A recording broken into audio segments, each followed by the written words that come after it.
نجم عربي برز في أوروبا وسطع في دورياتها، قاد بلاده إلى كأس العالم بعد غياب. مدافع قوي وصلب، امتلك إمكانيات قوية أوصلته إلى ما هو عليه. نجم داخل الملعب وإنسان خارجه، وما تأسيسه لجمعية خيرية إلا مثال على ذلك. من هو ضيف توقعاتي؟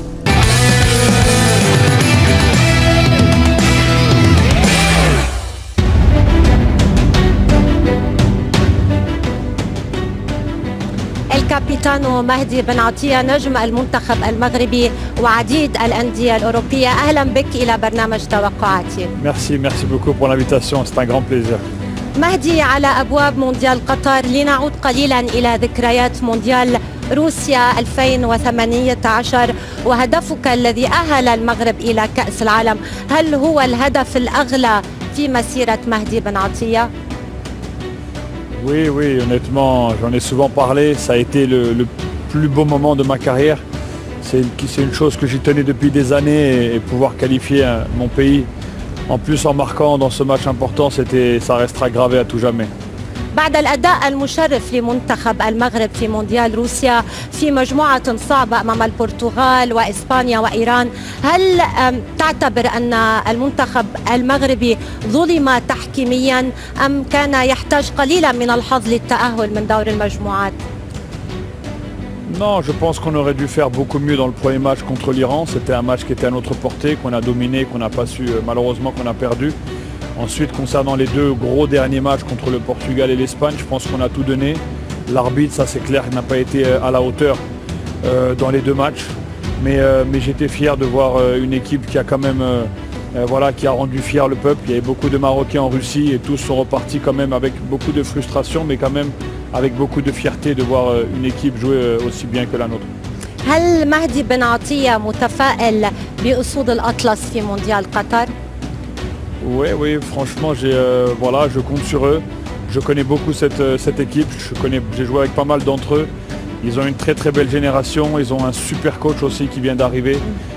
Il ne faut pas oublier aussi bien sûr le travail qui a été fait par l'ancien coach Vajlodzic, qui malheureusement après ne s'est plus entendu avec l'équipe. Mais en tout cas, il faut souligner l'arrivée aussi d'un entraîneur qu'on connaît bien au Qatar, Regragui, qui était aussi à Douhail avec moi. Je l'ai eu comme coach.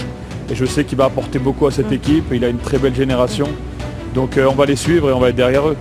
رح نحكي أكثر مهدي عن رجراجي وكذلك عن خليلوزيتش، ولكن دعنا نبدأ التوقعات. عادة توقعاتك مهدي بتصيب ولا لا؟ واليوم هل رح العاطفة رح يكون لها دور كبير بتوقعاتك، خاصة عندما يتعلق الموضوع بمنتخب المغرب؟ Non, honnêtement, j'ai pas envie de choisir, on va dire, les amis. Parce que ça va être difficile, j'ai des copains qui jouent un peu partout, mais on va essayer de dire un pronostic qui reste sensé, qui est possible. Après dans le football tout peut arriver aussi, mais je ne vais pas vous dire aujourd'hui que le Maroc va gagner la Coupe du Monde, même si une partie de moi le souhaite évidemment, ce serait une fierté, mais il faut rester quand même mesuré. Je vais essayer d'être partagé entre le cœur mais surtout aussi la raison. La raison. إذا مهدي 32 منتخبا قسموا على 8 مجموعات. قبل أن نبدأ بالتوقعات، أي مجموعة تعتبرها الأصعب من بين هذه المجموعات مهدي؟ Je pense que c'est des groupes plus ou moins homogènes. Après, peut-être que parce que je me sens indirectement concerné, mais le groupe du Maroc n'est pas un groupe facile, très honnêtement, parce que on voit quand même la Belgique qui reste une des grandes nations, la Croatie, il n'y a plus besoin de les présenter, et le Canada qui a une très très très bonne génération de jeunes joueurs. Donc le Maroc aussi, on sait aujourd'hui les joueurs qui composent cette équipe. Je pense que c'est un groupe qui est très relevé. Après, dans les autres groupes, à chaque fois, je vois déjà deux équipes plus ou moins sortir du lot. إذا المجموعة السادسة تعتبرها هي الأصعب. لنبدأ مهدي بالمجموعة الأولى. قطر تستضيف في هذه المجموعة إكوادور، بطل إفريقيا السنغال، وهولندا العائدة بعد غياب عن مونديال روسيا. من ستقصي ومن ستؤهل؟ Honnêtement, je pense que si la Hollande joue à son niveau, Je pense qu'on devrait voir la Hollande en première place. Et après, pour la deuxième place, je commence déjà à être un peu partagé. Parce que forcément, j'ai envie de dire le Qatar. Parce que je sais que ça fait de longues années qu'ils attendent cette compétition. Mais Ils se connaissent depuis tout petit, c'est des très bons joueurs, j'ai joué avec la plupart d'entre eux. tu vas choisir Mais le j'aime Sénégal. beaucoup aussi le Sénégal. Le Sénégal est une très très belle équipe. Dernier vainqueur de la Coupe d'Afrique avec des Sadio Mané, des Koulibaly. C'est vraiment une équipe qui est très armée. Donc là, je vois beaucoup de concurrence. Mais je pense que voilà, si c'est le cœur, je vais dire le Qatar et le Sénégal. Mais si c'est la raison, j'ai envie de dire... Sénégal. Je pense que le Qatar a quand même un avantage parce qu'ils jouent ensemble depuis des années. Ils se connaissent beaucoup et je sais que tout le stade sera بدي derrière eux. جواب نهائي مهدي Donc non, السنغال ام قطر؟ Je vais dire Hollande et Qatar. هولندا في الصدارة وقطر في الوصافة وبطل افريقيا خارج المونديال. المجموعة الثانية انجلترا، ايران، كارلوس كيروش، المنتخب الامريكي وويلز جاريث بيل. من يواصل ومن يغادر؟ Là, je pense que l'Angleterre, sans trop de surprise, devrait finir première du groupe si, encore une fois, si tout se passe bien. Et en deuxième, je vois bien les États-Unis. Ils sont pas mal aussi, ils ont une très belle équipe avec des jeunes joueurs de qualité. Donc voilà, en deuxième place, je vois bien les États-Unis. انجلترا في الصدارة وامريكا الوصيفة. مجموعة المنتخب السعودي بقيادة مدربك السابق مع المغرب إيرفي رونار وصديقك الأخضر السعودي يواجه أرجنتين، مكسيكو، بولندا.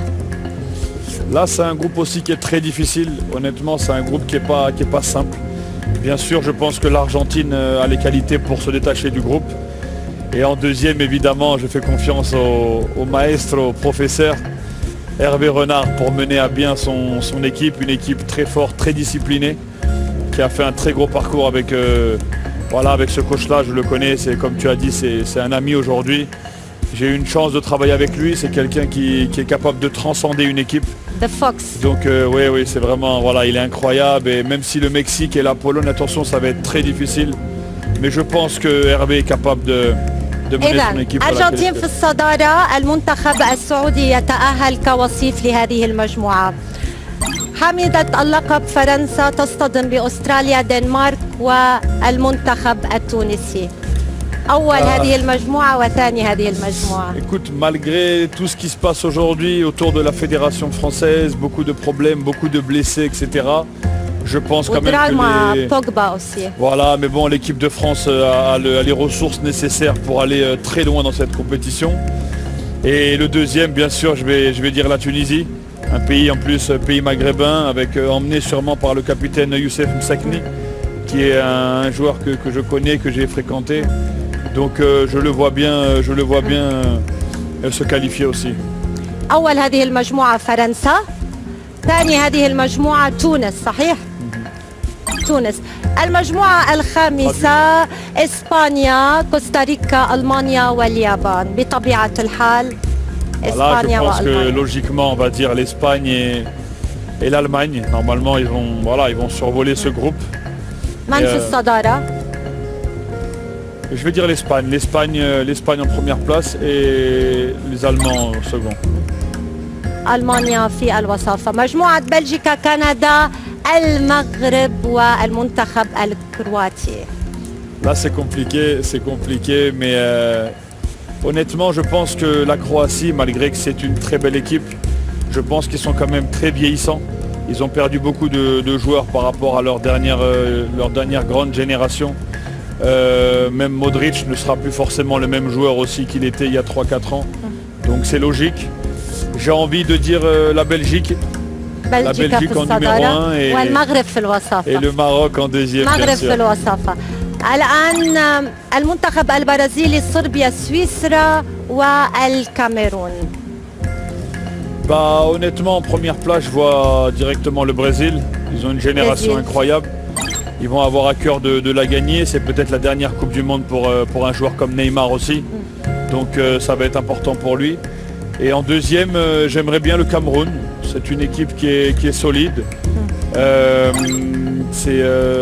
C'est une équipe africaine en plus, donc franchement ça me ferait super plaisir pour le Cameroun de notre ami Samuel Eto'o.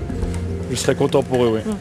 المجموعة الأخيرة بقيادة صديقك السابق في جوفنتوس كريستيانو رونالدو يواجه غانا، أورجواي وكوريا الجنوبية في آخر مونديال لكريستيانو رونالدو أيضا. Oui, oui, bah écoute, dans ce groupe, clairement, j'espère du fond du cœur le Portugal premier. Portugal في الصدارة. Qui ne devrait pas avoir trop de soucis. Et en deuxième, j'aimerais bien le Ghana aussi, pour élever un petit peu le football africain. Le Ghana qui a une très belle génération aussi de jeunes joueurs. Donc voilà, je suis désolé pour l'Uruguay, j'ai pas mal de copains dans cette équipe, mais vraiment, je vois bien غانا في وصافة هذه المجموعة. هذه هي المنتخبات التي أهلتها مهدي على مسؤوليتك إلى الدور الثاني. التوقعات مهدي بين هولندا وأمريكا، من تختار للتأهل إلى ربع النهائي؟ Bah, je vois bien la Hollande qui est, je pense, meilleure que les États-Unis. Donc même si sur un match tout peut arriver, mais je vais dire la Hollande. أرجنتين ميسي في مواجهة تونس المساكنة. Là, je suis désolé pour mes amis tunisiens. Écoutez, je pense que très honnêtement, si ça doit arriver, je vois bien l'Argentine se qualifier. الآن إسبانيا إنريكي في مواجهة المغرب وليد الركراكي. Là, c'est compliqué. Je me rappelle le dernier match à la Coupe du Monde exactement en Russie. Ça a été très difficile pour eux.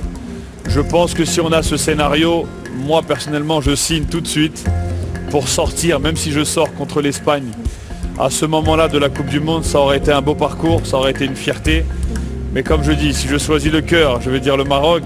Évidemment, mais si je suis réaliste. ولكن قادر المنتخب المغربي بمجاراة المنتخب الإسباني، ليس بالأمر المستحيل. Oui, sur un match, tout est possible sur un match. Mais si je suis réaliste, je dois me rendre à l'évidence qu'aujourd'hui l'Espagne, ils ont une super génération. إسبانيا. Donc je vais dire l'Espagne. إسبانيا. الآن المنتخب البرازيلي والمنتخب الغاني. برازيل. Je pense le Brésil. برازيل إلى ربع النهائي. الآن إنجلترا قطر. Ah, ce serait une très belle affiche dans un stade, j'imagine, qui serait en folie. Mais je dirais l'Angleterre. إنجلترا إلى ربع النهائي. ديدييه ديشان في مواجهة مواطنه إيرفي رينار. مدربان فرنسيان، لمن تكون الكلمة؟ Pareil, je lui souhaite de tout mon cœur d'arriver à ce stade de la compétition et de jouer ce genre de match parce qu'il le mérite. Mais je pense que l'équipe de France passerait dans ce match-là. فرنسا إلى ربع النهائي. قمة أوروبية بين بلجيكا وألمانيا. Là, ce serait une très grosse confrontation. Vraiment un match incroyable. Mais je vois bien l'Allemagne passer.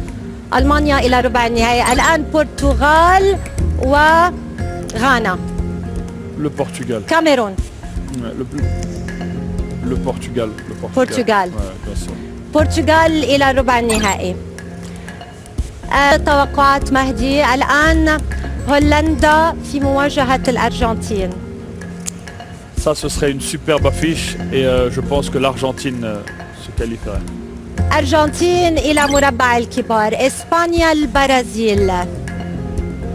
Waouh, ça ce serait aussi un grand match et je vois bien le Brésil. البرازيل.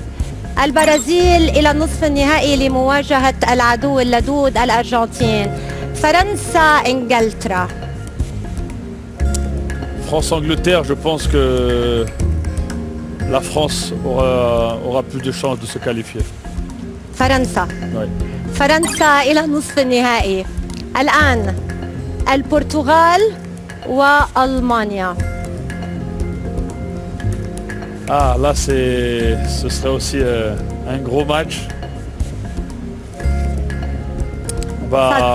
On va dire ستختار البرتغال. أنا متأكدة. البرتغال من أجل عيون كريستيانو رونالدو. البرتغال إلى الدور نصف النهائي. إذا مهدي، ها هي المنتخبات التي أهلتها إلى مربع الكبار، منتخبان أوروبيان ومنتخبان من أمريكا اللاتينية. مهدي، ما هو الموسم الأفضل في مسيرتك ومع أي نادي؟ C'est difficile à dire. Je pense que mon année à la Roma, quand je finis en plus meilleur défenseur du championnat, etc., a été une très belle année pour moi. Je pense aussi en 2018, l'année de la Coupe du Monde, parce que justement on se qualifie à la Coupe du Monde. Donc avec le Maroc c'était magnifique. On ne prend pas de but dans tous les matchs de qualif. Avec la Juve on gagne le championnat, on gagne la Coupe d'Italie, je marque doublé en finale de Coupe contre le Milan. Donc c'était une année vraiment pleine pour moi. Ouais, je pense que ces 2 années-là sont celles qui sont sorties un petit peu du lot, quoi, si on peut dire. هل أخذ مهدي بن عطية حقه إعلاميا في المغرب؟ Comme je dis, non, honnêtement, j'ai pas eu de rapport particulier avec la presse. Pour la simple et bonne raison qu'en étant capitaine et en ayant joué pour des grandes équipes, on a toujours essayé d'utiliser mon nom quand il y avait un souci, et parfois j'étais même pas présent et je voyais mon nom sur des choses qui ne me concernaient pas. Donc forcément, je me suis toujours contenté d'être respectueux à l'égard de la presse, ce qui est normal, mais pas plus que ça. J'ai jamais eu un soutien extraordinaire non plus de leur part, malgré que chaque année j'ai gagné des titres. Pendant 5, 6, 7 ans, j'ai été champion dans les équipes où je suis passé, et j'étais fier d'afficher le drapeau de mon pays partout, à la remise des trophées, etc. Mais voilà, au Maroc, je pense que malheureusement, une partie de la presse, en tout cas, pour pas généraliser bien sûr, ils préfèrent écrire quand ça va pas que quand ça va. Moi, grâce à Dieu, pendant des années, ça a été bien, donc il n'y avait pas grand-chose à écrire. Voilà.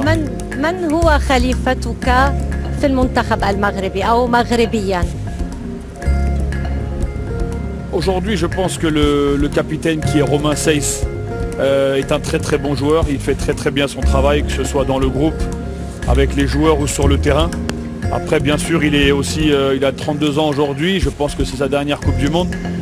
Après, il aura peut-être encore une Coupe d'Afrique, bien sûr, derrière. Je lui souhaite de durer le plus longtemps possible parce que c'est vraiment un mec extraordinaire et un très bon joueur. Mais je pense que logiquement, celui qui doit aller beaucoup plus loin que moi, pas s'arrêter seulement à ce que moi j'ai fait et qui a en tout cas le potentiel, et c'est ce qu'on lui souhaite, c'est le petit Achraf Hakimi. C'est vraiment un top player. Pour le coup, c'est un top player. C'est quelqu'un qui est très très très fort. Peut-être le meilleur au monde à son poste. C'est aussi un bon garçon qui a une très belle mentalité. Donc voilà, je suis très content de voir un joueur comme ça à ce niveau, et j'espère qu'il va avoir 10 ans de gloire, Inch'Allah. نواصل التوقعات مهدي بين الأرجنتين والبرازيل. Ce sera Argentine. Non, un grand derby, un grand derby, un gros match. Mais honnêtement, quand je vois la génération du Brésil aujourd'hui, avec les Neymar, Vinicius, Gabriel Jesus, etc., je me dis que Marquinhos, je me dis que c'est l'année ou jamais pour eux. Donc on va dire le Brésil en finale. جواب نهائي.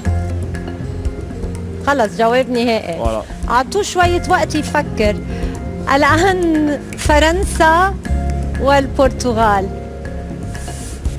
Honnêtement, je pense que la France a quelque chose en plus que le Portugal, malgré qu'il y ait une superbe génération aussi qui arrive au Portugal avec Bernardo Silva, Leao, Cristiano bien sûr, l'infatigable, mais je vais dire l'équipe de France en finale aussi. فرنسا إلى المشهد النهائي لمواجهة البرازيل. الآن مهدي وصلنا إلى المشهد الختامي على مسؤوليتك.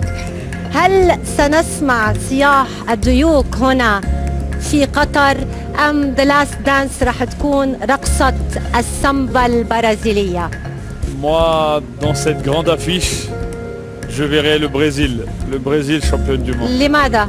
قبل ما Parce que le Brésil, ça fait beaucoup d'années qu'il cherche لديك ce titre. أصدقاء كثر في المنتخب Oui, الفرنسي. j'ai des amis, non, j'ai des amis au Brésil aussi. Mais non, c'est en étant très honnête, franchement la France a gagné récemment. Je pense que dans la motivation, si c'est un match qui se reproduit, ça va se jouer. Ce sera aussi un peu la revanche de 98. Exactement. Et puis voilà, comme j'ai dit, je vois les joueurs du Brésil aujourd'hui, ils ont une génération encore incroyable. Neymar, il revient au top de sa forme. C'est sa dernière opportunité pour vraiment mettre son nom là-haut, comme tous les très grands du Brésil avant lui. Donc voilà, je pense que le Brésil honnêtement a les atouts aujourd'hui pour être championne du monde. إذا على مسؤولية الكابيتانو مهدي بن عطية، البرازيل بقيادة نيمار ترفع هنا في قطر اللقب السادس في مسيرتها.